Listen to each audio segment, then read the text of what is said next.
in. Sure. Okay, hi Niranjan. So we're going to go through basically the same questions, and thanks again for your time. So the first question is, how do you define happiness? Thanks, David. That's a good question, and it's also a broader question too. And thank you for saying my name right. J is a J in my words, so like Bedoya is the right way to say. Yeah, very good. I believe in Spanish. So Yep. my two daughters are good, big time into Spanish learning. So some errors influenced me a little bit, not much. Okay. Happiness is personal. Happiness from Hinduism. I would give a little longer answer because Hinduism is a very new name that was coined by the Mughal invaders who crossed the Indus Valley or the Sindhu River, and they couldn't pronounce it properly. People who were across the river Sindhu were called as Hindus, and then British coined it as Hinduism. But the original name for the race or the religion is Sanatana Dharma. What it means is age-old righteous living. Okay, that's all it is. There is no religion as Hinduism, even though if my saying Hinduism is not a religion, I might get into trouble, but that's what it is. Truly, it's a righteous way of living. Like you live your way, I live my way, and let's be happy. So, to define happiness, there are multiple ways of defining happiness. One is a temporary happiness. For example, I bought a shirt, I loved it, or I'm a fan of Cowboys, they won a game, and I'm happy. Next week, they lose pathetically. So, is it happiness? I wouldn't say that. It is not really the happiness. To me, the true happiness is bliss of your spirit. The mind, the body can think something is good, something is right. So, for example, I sit in an air-conditioned room versus sitting outside in hot sun. My body may think that, hey, I'm happy. It's very nice. This is my happiness. A mind can think that I'm eating a good food and I'm enjoying it. That's my happiness. But truly, that's only temporal. Um, Spiritual bliss is something like whatever happens, you really don't care of the after effects. Like, for example, um, I'm not talking properly to you today. I don't really worry too much about it because this is something which came to my mind and then shared with you guys. Okay, so that is kind of a raw example of spiritual bliss, and that is something which I would say is the real happiness. And truly, I'm trying to practice that. And to take one step further, if at all an individual have to be happy, you have to live in a happy society. Like Richardson Interfaith Alliance, we have folks coming from different walk of life, like Nita, Amina, and many more folks from Christian background, Jewish background, and stuff like that.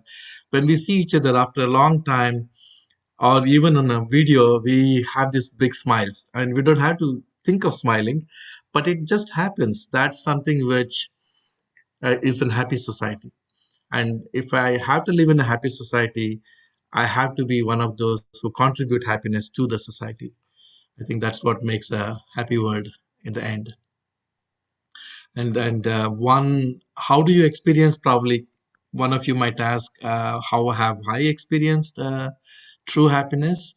When I go to soup kitchens in downtown Dallas or any other places, when I go to volunteering, I don't think of anything. I'm just doing things like moving the soup bowl or serving bread or water. And end of that 1.5, 2 hours of serving, I really feel something has been accomplished.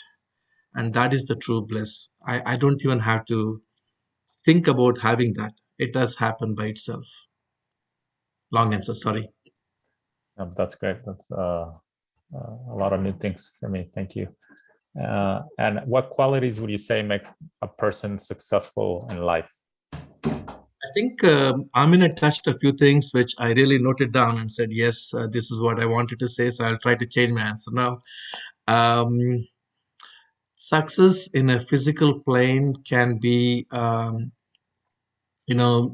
achieving certain things, maybe at work, maybe at family, maybe in a game of soccer, or maybe whatever that is. But the true success is basically mastering your mind. And mind is something we call it monkey mind in most of our learning, basically because the monkey jumps from one branch to another branch, and you never know what the monkey does the next moment. Very similarly, the mind is full of desires, and it can jump from one topic to another topic very easily. Today I might like to eat some Vietnamese cuisine. Tomorrow I might go into Mexican cuisine. So it's like, I'm just giving a random example, but one who controls the mind is a true successful person, and I'm a long way away from that still. But yeah, that's what I think. Can I ask a follow-up question then? Sure, Carl, go ahead. Yeah. You're controlling your mind to what end? That's a good question. So there is no end. To answer in an indirect way, the thoughts come to the mind like a waves in an ocean, right, or a passing clouds. So for example, um, I want to throw a ball at my dog. We have a dog at home, and he's a 9-year-old, and his motions have come down. He doesn't catch the ball the way he used to catch, or he is a very good soccer player. He blocks ball very well, and he's not that agile anymore. So the point here is that if I have to throw the ball, I do throw it kind of gently nowadays than challenging him. So to understand what happens on these thoughts that comes to your mind is very important, and how you react it also is a follow action that happens once you understand it. So controlling is not something, okay, I'm not going to think about some, if I say, for example, I'll give you a challenge back. So please close your eyes and think of anything other than an elephant. Take a moment, close your eyes, think something other than an elephant. What does come to your mind first? Is an elephant. Okay, so that's very true of a monkey mind. You will get what you don't want to get first, but how do you react upon it is what is left to you. So you can modify your action. And there's a very common saying when we teach the kids, we say that, "Oh, okay, don't talk too quickly. Take Whenever somebody asks you a question, count 1, 2, 3, and then answer." You know why that 1, 2, 3 is? Basically you're calming your mind and trying to give some space for the brain to think, and then you answer in a better way what you really want to answer. I'm not sure if I answered your question, Carl. No, that's great. Thank you. Good questions. I really thank you for all these wonderful questions you have shared. It's brilliant. I just could you pronounce your name again? Because Niranjan. See, I normally, when I tell my colleagues when I came to US first, I introduce myself as Niranjan. J is a J, as a Niranjan. So when you add it together, it pronounces very close. And the meaning is very deep. I wouldn't even explain to you. Actually, why don't I say that? Niranjan means a person who doesn't need entertainment, like God. You pray to God anytime, night, morning, anytime. He comes to oblige your request and stuff like that. But I need a lot of entertainment. That's why I said it's not me. Anyway, so go ahead. Yeah. So Niranjan, Yeah. did I say right? You said it right. Absolutely. Yeah. Thumbs up. Thank you. So thank you also for being with us. Next question is, what qualities make a person a good person? I think Amina explained it very well, so I will give a shot at it. A good person is one who has a good behavioral norms, good living, good speech, are very obvious indicators. I'll give you an example. If you hit somebody, the wound will heal. I'm trying to find a paper. Something that I'm about to crash. So harsh words are really bad. I'll give you a narration, an example of it. Say I have an envelope here. It's quite of clean, and I'm not going to send anything in this. I crumple it like the way the harsh words are talked, right? Now I've crumpled it. How much ever I try to uncrease it, I even press it, whatever I do, say these creases will never go away. And that's how the harsh words are.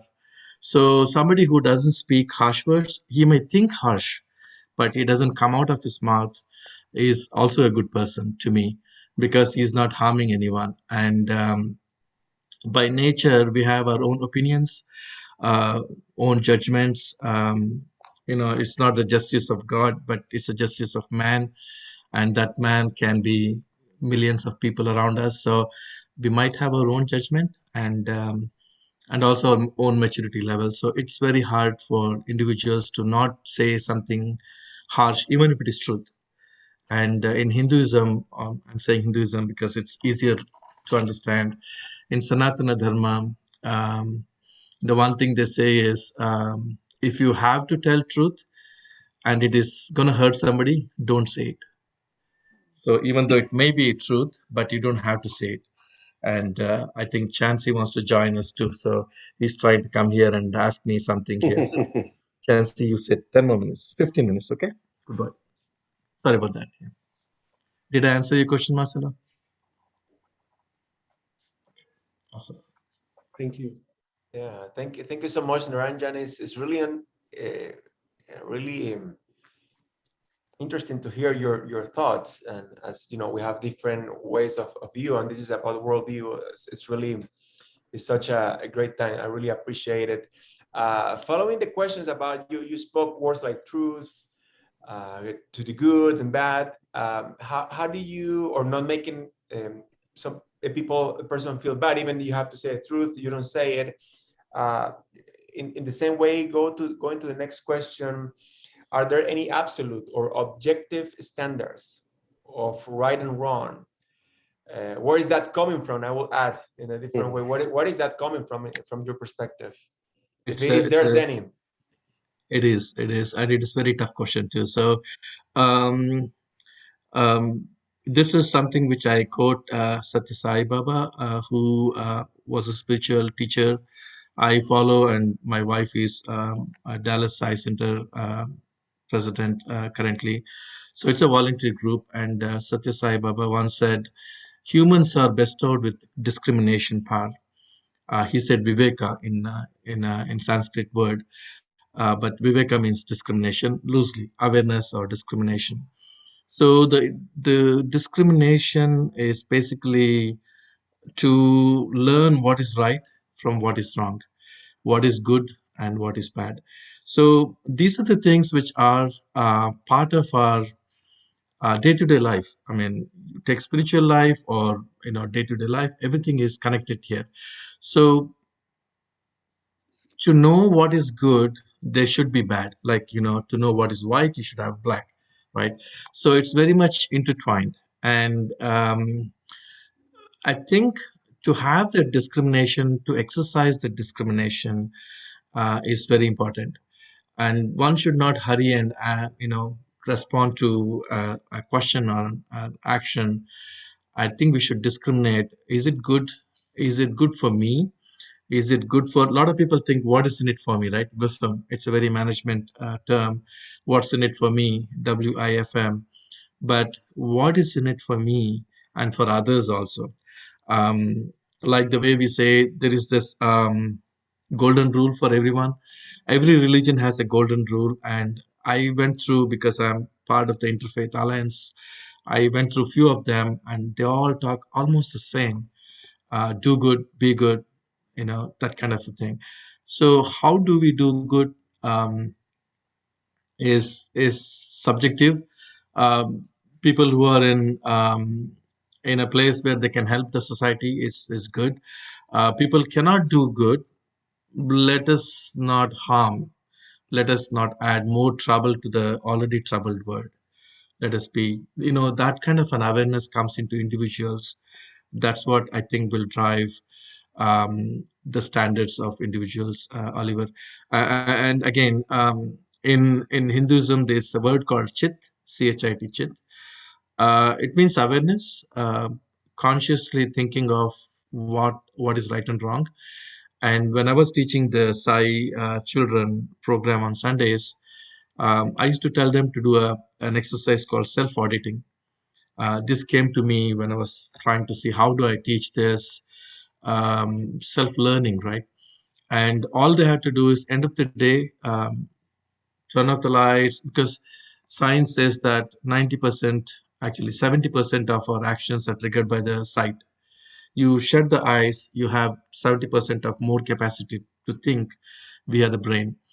So if you close your eyes and think of what happened from morning till evening before you go to bed, and something happened right, okay, make a note of it. Something did not go right, make a note of that too. And those are the things over a period of time you will learn to improve yourself. I can't compare with, for example, David or Nita and say, hey, I want to become better than Nita, because I don't know how best she is. I know she's good, but I don't know how best. Should I become Nita? No, I don't know. It's maybe a tall order to me. So it's always better to go inward and improve from there. That's the standard I would set for what is right and wrong. And there is nothing called right and wrong, because we act in a situation that warrants us to do certain things, voluntarily or involuntarily. But the key here is taking the ownership and improving upon is what improves us. I'm going to ask you, this may or may not make sense. So I'm trying to, if you know that somebody has cancer, Mhm. and would you then tell them they have cancer? Or knowing that if they knew they had cancer, that may cause them to then get very depressed and lose hope? Or would you withhold that information from them? And how do you make that decision? Okay, I'm assuming that I'm the doctor who's letting the person know that he or she has cancer. Let me, Niranjan, how about I'm if fine. you are the son of your father and the doctor has told you that he has cancer? Okay. In fact, my father passed away due to cancer. It looks like you're reading my mind through camera, Carl. I apologize for So, that. no, it's been a long time, probably 10 years or more. So it's very true. It is an absolute truth that my father had cancer. How do I tell it is a tough thing. So in practicality, I let the doctor do the job. So, but if I had to do the job, I will tell, make him sit and tell him, you're not going through a very good health. You might have something like this, but be prepared. You will have some information coming soon from the medical tests, and let him be prepared mentally. So it's no easy answer for such tough questions in practical life, but you will have to think a little bit through. In my case, I traveled back to India, and we are all my two elder sisters, my brother, we were all in the room when we told him that you might have some cancer, but they're still confirming. We didn't say you have cancer. That would have shocked him a little bit. So we did what we could. Yeah. Great, thank you. Niranjan, that is interesting, because I have had students say they don't tell their parents the truth. And I've never understood, because we have the concept, speak the truth in love. And so Yeah. that helps me understand that. It's also the way the people are brought up in India. It's more like elders means respect. You have to follow whatever they say. I'll give you a simple example, not take too much time. if I sit in front of my sisters who are 1 year older, 1.5 year, and 2.5 year older to me, with my legs stretched on a floor, right? Not a crisscross applesauce, but just legs stretched and foot shown to them. My dad used to yell at me, "What disrespect is this? Fold your legs or sit on a chair." So it is kind of a very conservative environment. India has been brought up, children from India are brought up. But, like Amina said, you have to do your own righteous thinking and come up with, modification. He meant right, he meant good, but that may not apply to today's word. I didn't mean disrespect to my sisters, and we used to fight all the time. So it was one of those things, stretch your legs. Yeah.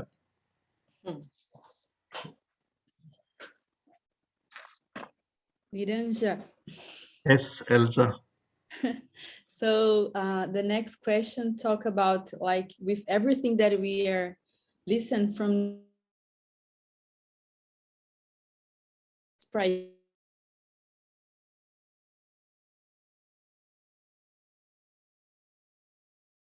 I think I just want to do the day-to-day activities with the same vigor and humility as if it's the last day of my life. With all this COVID happening, you never know what happens tomorrow. So at the same time, even though we have the family chores to handle, work to be addressed, a lot of meetings. I work in a Japanese company, like Nita said. I have mornings calls from India, evening calls from Japan. So it's kind of the whole day is packed with some other happening. But I think we need to take some time to serve the community as well. I think that's my highest priority, because there's a lot of people that are still going through a lot of problems. And like Nita was mentioning, the 100,000 meals for children. A lot of people have lost jobs, lost their living. Um, they don't have apartments to pay. There's a lot of organizations around us who are focused on that. And without those 900,000 people who came to help me pack the meals, and EPIC, the Islamic Center, allowing us to use the facility, we wouldn't have achieved it. So you need to be a part of this community service activity, which adds up to a larger cause. It may appear that, oh, what one person can do, but to give you a dollar perspective, I used to go to volunteering I still go in downtown Dallas, called Stewpot. And if we volunteers don't go there, it's a Presbyterian organization who runs a Stewpot and in a homeless shelter. If the volunteers don't show up, they have to spend $300,000 per year to get the volunteers a paid service. So by us going, that $300,000, they're able to use it for food or some other benefit, medical facility, getting a hairdresser to come and provide some service to the people who are living there. We call it guests. So those are the things. We make an impact somewhere, and that should be individual's priority. And my higher priority is my life is given for a reason, and I'm having a comfort for a reason. Why not share that little bit of time I have in a right way? And it's very important to keep the head cool and rock on. So keep it going. Yeah. To saying that, Naranja, what is your philosophy of life? What do you live by, and how you justify that? Yeah. I would say, don't worry, be happy, but that Bobby Marlowe song comes into my mind. Don't worry, be happy. Like, so the question here is, my philosophy is, what happened in the past, I can't change. It's already done. What happens in the future, I am not sure. It's very uncertain. I mean, I might try to do certain things, like train myself to handle certain jobs or children's situations, stuff like that. But in a larger scale, it's kind of future is unknown. But today is a present. It's like a gift. My philosophy is to do what best I can do today, and continue to doing every day. and it's also a dharmic principle, like a dharma, we call it in the Sanskrit way, is basically living righteously, and that's all I would think of for this question. Yeah. Thank you. Niranjan, sorry, I have a follow-up question that is related to the philosophy, but maybe we couldn't ask that to Hamina. How do you feel your last day in this earth? Like, what's going to happen with you? Where are you going? It's not going to happen anything. Like, how do you process that thought that is natural? We think about that. Yeah, so I'll give you a practical example. When I started going to the stew pot recently as when the COVID was in peak in Dallas County, my wife was saying, hey, what will happen to you if you get COVID? I said, I will get a TV, I'll get my own room, and you guys don't trouble me.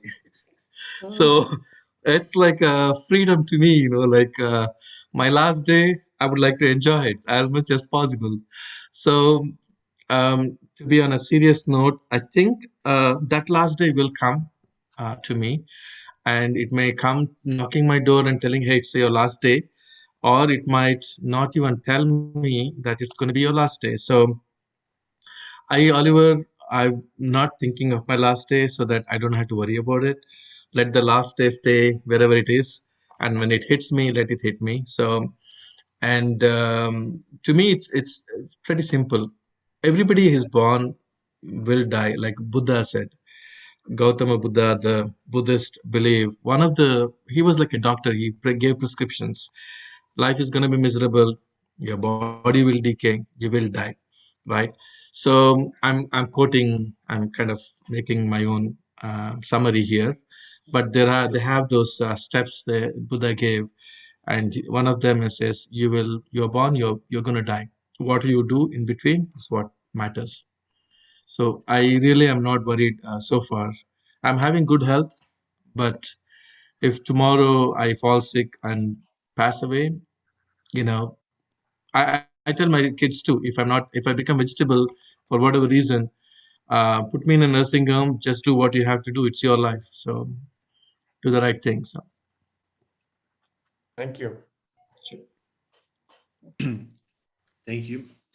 The next question is, what is your view concerning the existence of God or the natural of ultimate reality? thanks, Toyo. That's a very good question. To me, God exists in every form. I was an atheist to start with, mainly because my grandfather was a priest in a temple, and I was brought up in a way that kind of gave me more work from preparing for the prayers, to be part of the prayers, singing songs and things like that. I probably was burnt out very early, so I called myself an atheist, but I realized that I was wrong. The perspective is very different. Many people think, for example, Hinduism is polytheist, theistic religion. It's actually not. It's actually monotheistic. I might get into trouble for saying that, but think of it like, if you are praying, I'm diverging here a little bit. But if you want to pray for money, you have a God for that.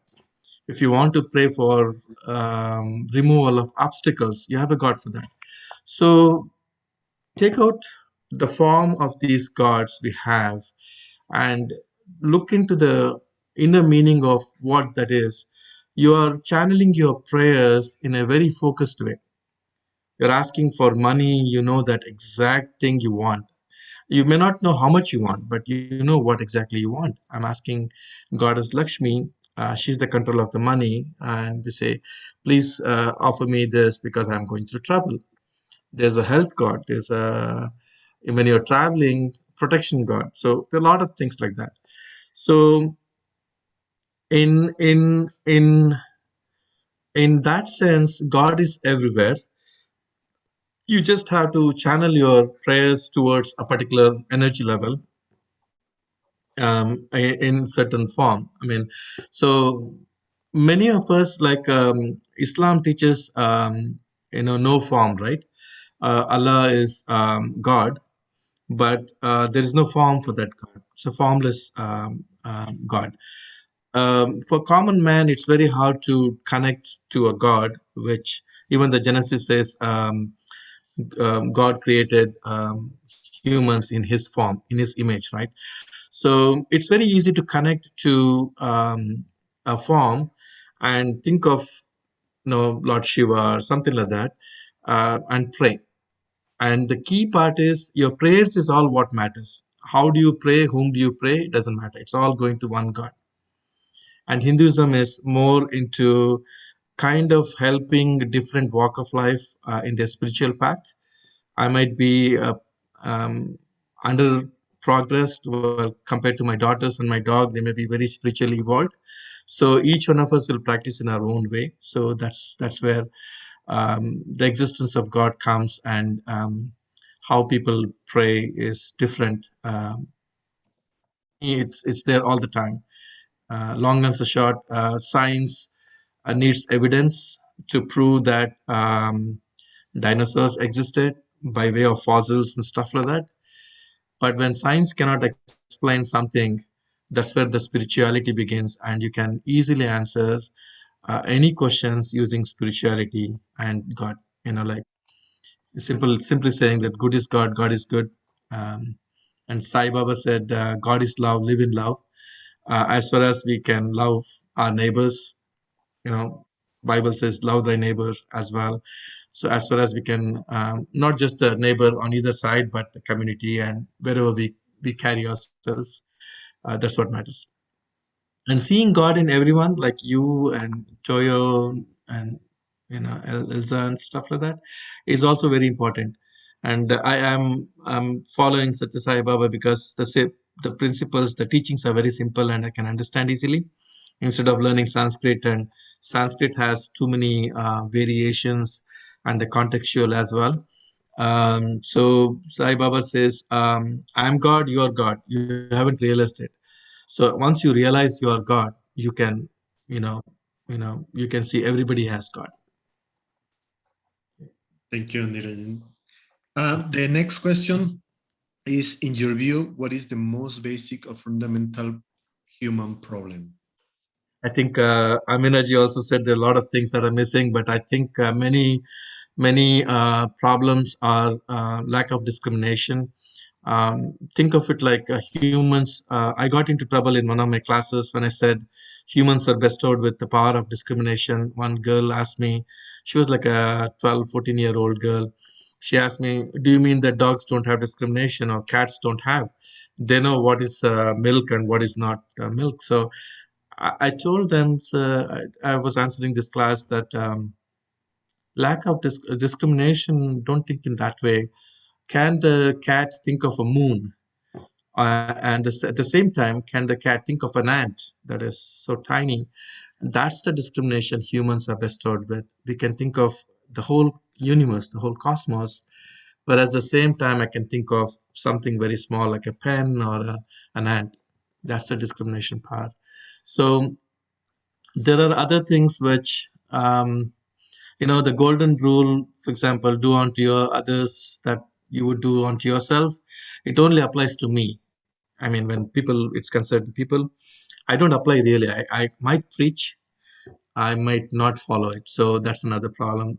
A bigger problem is people tend to tell others what they expect from others, but we don't look at ourselves and say, hey, if I have to expect others to follow, I need to do that too. So, and one good example is I was teaching my class, and I mentioned that, hey, don't watch TV while you're eating, because whatever you see in the TV, that energy also goes into your food.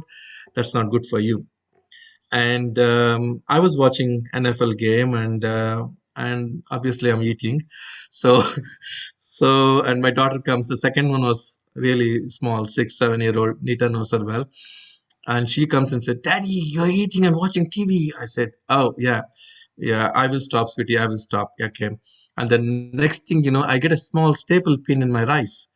And I can't yell at my wife because I'm watching TV and eating. So I didn't follow my.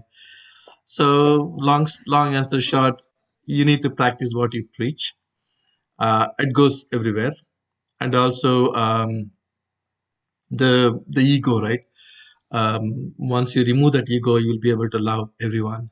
That love is missing in this word, and it's a spotty, like a cell phone coverage kind of a thing. It's very spotty.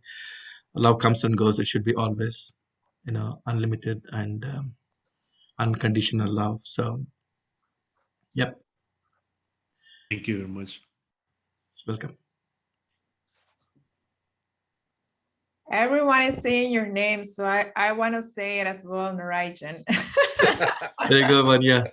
Awesome. 100 score for you. I was wondering how to pronounce the last name. Oh, Hanumana? the best part is the last name is my father's first name. Unfortunately, I don't have a last name. Back in India, they give, if you don't have a last name, your father's first name will become your last name. So if you say Hanumana, you're addressing my father. Hanumana. It's a very syllable based. Hanumana. So it's very, very easy. Yeah. Go ahead, please. Anya. Okay. Well, you mentioned the most basic human problem in your perspective, but is there a solution for that? If so, what it is? To my little mind, I think the solution is misunderstanding. Okay. Basically, educating ourselves in the basic human values. It doesn't have to be scriptures or verses and stuff like that. Basic human values like love, peace, right action, non-violence, truth. Non-violence is verbal and physical. It's not just physical. Those are the things which we need ourselves to educate, and that by that I think will help resolve differences, conflicts. And also, once you understand, hey, I'm just taking an example of Marcelo is coming from this angle, so I understand now. That removes so much of differences or indifferences, and then resolves conflicts and spread love. Next time I speak to Marcelo, I'll be all smiles. Marcelo, how are you doing? And like I don't even have to have introduction or anything like that. So that breaks the barriers. And the time of crisis, this is more needed. A crisis is always there. Um, the self auditing as an individual and education as a group would always help, I think. And parents play a major role. And many of you are parents with children. We did had some problem with the Plano school district recently, molesting a kid by multiple boys and posting pictures and all this stuff. Big problem. And the kid committed suicide was the worst part. So at home, even though the kids spend most of the time at school, it is very important for the parents to guide them the right way. Today it is our kid, it's some other's kid. Tomorrow it could be our kid. So we are not putting a complete perspective into the problem. We're only looking at, oh, that kid got troubled. Maybe the parents didn't teach them how to be strong. We kind of throw blames around. That's something which the young adults and the new parents might keep in mind. Parenting is a huge topic. It depends on individual background and upbringing and stuff like that. But these are something very basic, very common to any culture, any religion. Is what I think is a problem. Education is missing.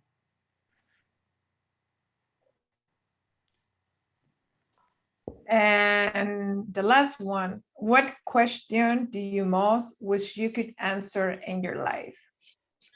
So, since most of our participants here have some Spanish background, we do sing a song in our church group, Sai Baba group.